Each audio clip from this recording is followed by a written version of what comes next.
An engineer saves a mysterious warrior, unknowing she's the galaxy's ruler. The battlefield was quiet, but it was the kind of silence that pressed against your ears. The kind of silence that was too heavy, too thick, like a pressure that made it hard to breathe. The kind of silence that told you the war had already happened, its screams and explosions long since faded, leaving only the scars behind. The earth, once shattered by the chaos of battle, now seemed to hold its breath. The air was still thick with the smell of burnt ozone and charred metal, like the world was trying to forget what had just unfolded here. There were no birds singing, no wind howling, just the hiss of power conduits blinking in and out of life, weakly lighting the wreckage around them like dying fireflies. The debris of fallen ships and broken weapons lay scattered across the landscape, the jagged edges of twisted hulls half submerged in thick ash that clung to everything. The ground itself felt scarred, like it had been gouged by invisible hands, and no one was left to remember why. Walking through this wasteland, an engineer moved carefully. His boots were heavy against the ground, the sound of each step oddly out of place in a world so utterly still. He didn't rush. He couldn't afford to. Everything around him, every shard of metal, every sparking wire was dangerous.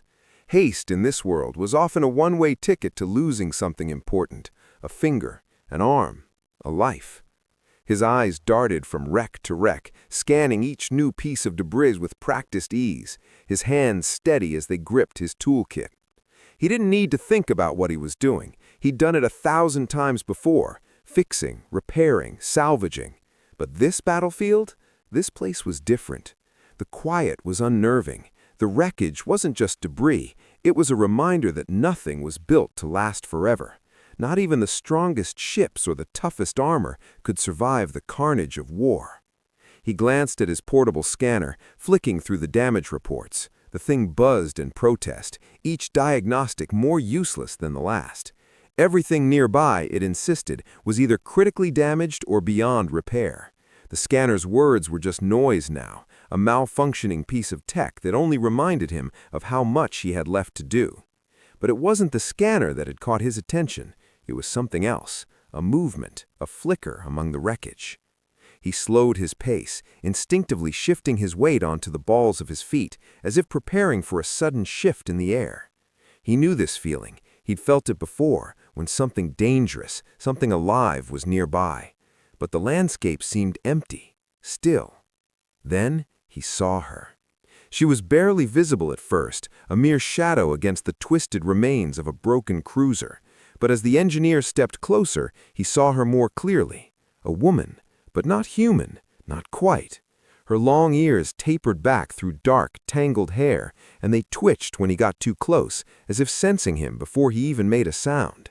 She lay there, one knee drawn to her chest, her other hand pressed against a gash in her armor, which hissed softly as it leaked precious energy into the air, her life force slipping away with every second.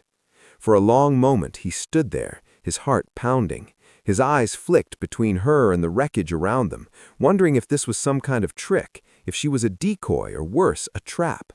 The silence stretched on, broken only by the soft hiss of her armor. He could feel his pulse quicken, not out of fear, but because something was wrong here.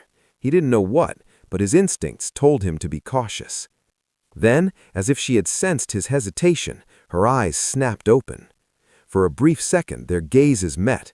Her eyes were sharp, intelligent, and filled with a kind of cold calculation. The engineer held his breath, suddenly aware of how vulnerable he was standing in front of her.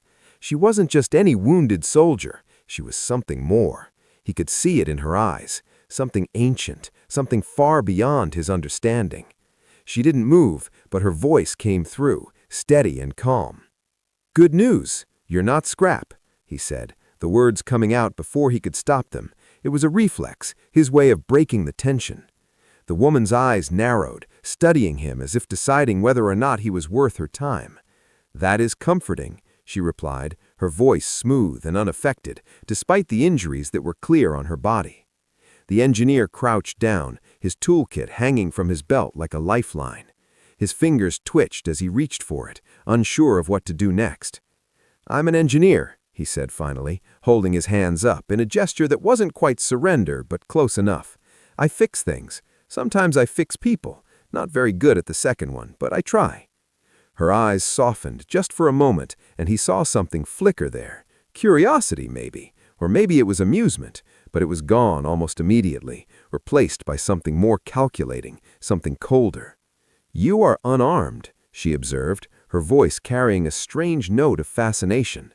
"I prefer to think of it as optimistic," the engineer replied, with a small, self-deprecating smile. "Also, I lost my rifle a couple kilometers back. I'm hoping it feels guilty and comes home." Her expression didn't change. She simply stared at him, as if considering something important. After a long pause, she spoke again. "You should leave," she said, her voice firm. "This place is not safe." The engineer didn't move. He looked around at the ruined battlefield, the ships that had fallen, the weapons discarded, and the sky that had once been filled with fire and smoke. And then he looked back at her, his expression hardening. "I think the danger already had its fun," he replied, shrugging casually. "Besides, you're leaking. Armor breach. Could be a cracked regulator. If I don't seal it, you'll be unconscious in minutes, and then I'll feel very rude." Her eyes studied him for a long moment, as if weighing his words, as if deciding whether or not to trust him. Then, without a word, she nodded. It was a small gesture, but it was enough. She had given him permission to help.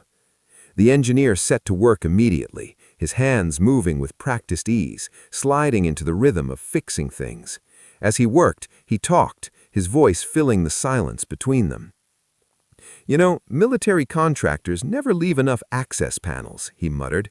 "Last job I had was with a mining drone that developed what I swear was an attitude problem." She didn't respond, but her long ears twitched slightly, a faint flicker of something in her eyes. Curiosity? Confusion? He couldn't tell, but she seemed to be listening more than he expected. "You speak as if this is ordinary," she said after a moment, her voice quiet. "It is," he replied without looking up. "Broken things are everywhere. They don't care who you are." And just like that, the battlefield seemed a little less lonely, a little less terrifying. They were two people, two beings among the ruins, caught in a strange moment of understanding. The unspoken truth. The silence between them was thick, like the calm before a storm. The engineer finished sealing the crack in her armor, his hands working with the precision of someone who had spent too many years fixing things that were never meant to be fixed. The tools clicked and clattered in his hands, but his mind was elsewhere, on the woman before him, on the alien lying so still, so strange.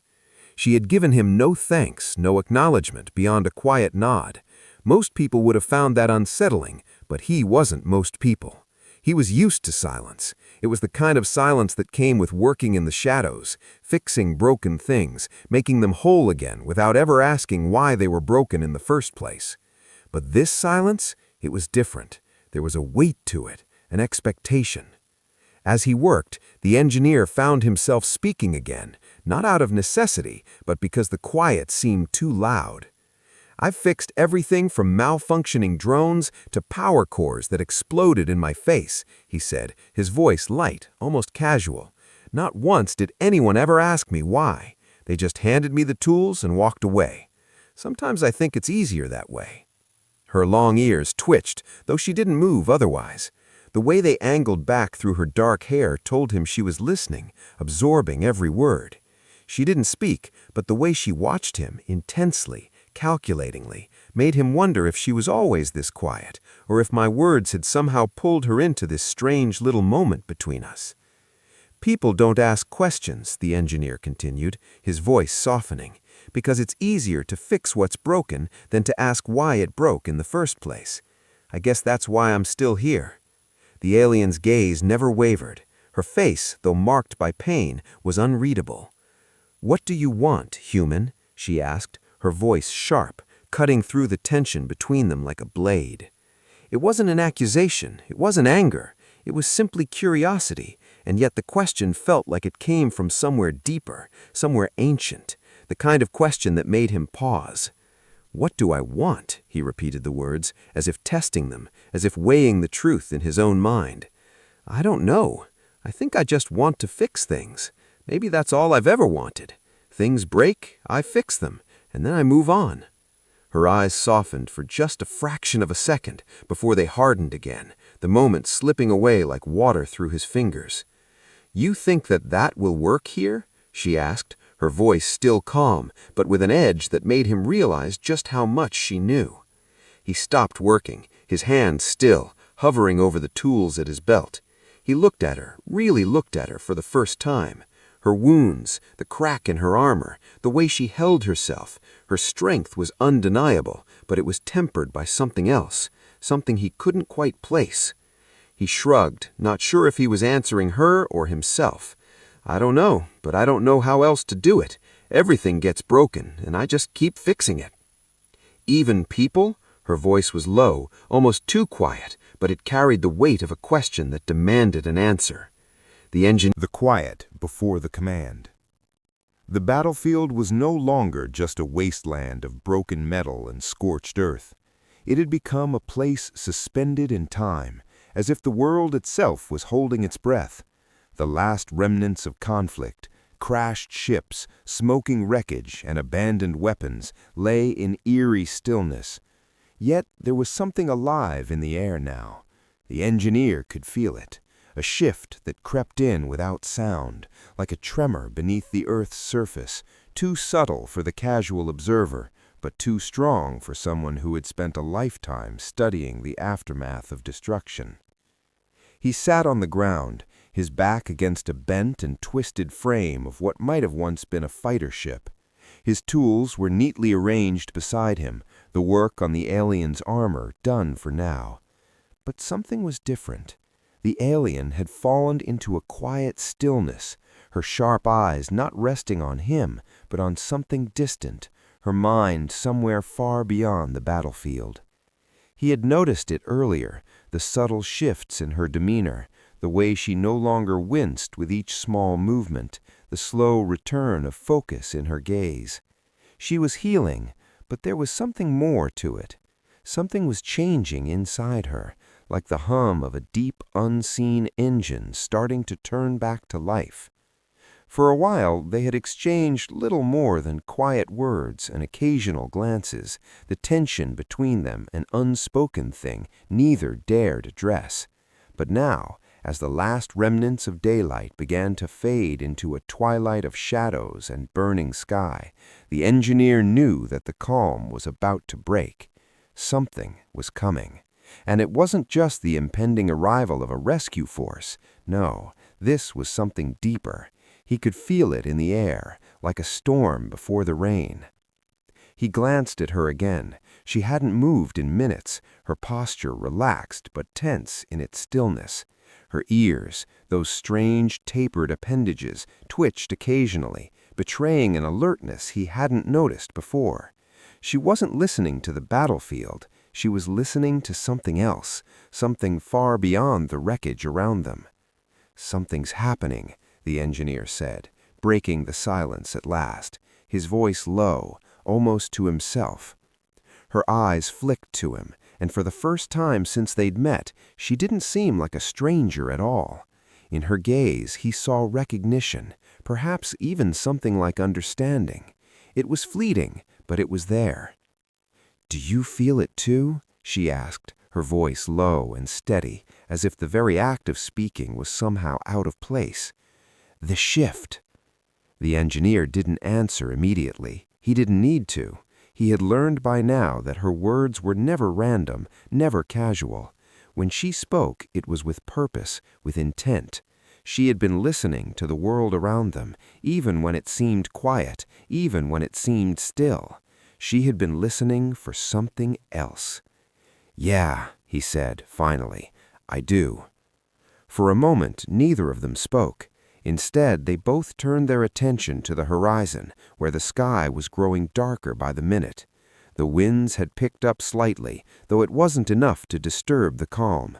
It was as if the world itself was waiting for something, waiting for the moment when silence would break, and everything that had been held back would finally come rushing forward. The engineer shifted slightly, trying to ignore the way the air seemed to hum with anticipation. He couldn't help but feel small in that moment, as though he were mere a spectator to something much larger than himself. It wasn't that he was afraid, it was more like a quiet realization that the battle he had just witnessed was nothing compared to what was coming. Whatever it was big, it was real, and it would change everything. Suddenly, the silence shattered. The alien moved, her body shifting with a fluid grace that made the engineer freeze. She stood with purpose, her posture no longer guarded, but open, confident, as though she was drawing power from the air itself. Her long ears angled back, alert like a predator sensing the presence of its prey. Her eyes, once soft with pain, now glimmered with something else, something far colder, far more calculating. "Prepare yourself," she said, her voice like ice, but with an undercurrent of something more. "They're here." The engineer's heart skipped a beat, and he pushed himself to his feet, his tools suddenly feeling too light in his hands. The battlefield, once empty and silent, was now filled with the distant hum of engines, the whirring of something far larger and far more dangerous than anything he had encountered before. The alien woman stepped forward, her gaze fixed on the horizon as the noise grew louder, closer. He could hear it now, like the distant rumble of thunder, like a great storm building in the sky. He opened his mouth to ask her what was coming, but she cut him off before he could speak. "Don't ask questions you don't want answers to," she said, her tone sharp, like the edge of a blade. He nodded, not trusting his voice. What was she? Who was she? He thought he had understood her once, in the quiet moments between fixing her armor and listening to her strange, guarded words. But now, standing before him, she seemed more alien than ever. She wasn't just a soldier. She wasn't just a wounded warrior who needed his help. No, there was something much more powerful, much more dangerous lurking beneath the surface. And he realized then, with a sudden clarity, that by helping her, he had stepped into a world he didn't fully understand, and that world was about to come crashing down around him. The sky split open. Massive ships, their hulls gleaming like the sharp edge of a knife, cutting through the atmosphere with the precision of a hunter. Their shapes were familiar to the alien woman, their presence a stark contrast to the engineer's shock and confusion. The war wasn't over, not by a long shot. It was just beginning. The engineer swallowed, his heart racing in his chest. The alien woman turned to him one last time, her eyes locking with his, her face an unreadable mask. "Stay close," she said, her voice low. And with that, she turned to face the incoming fleet, her figure tall and unyielding, ready to command the storm that was about to unfold.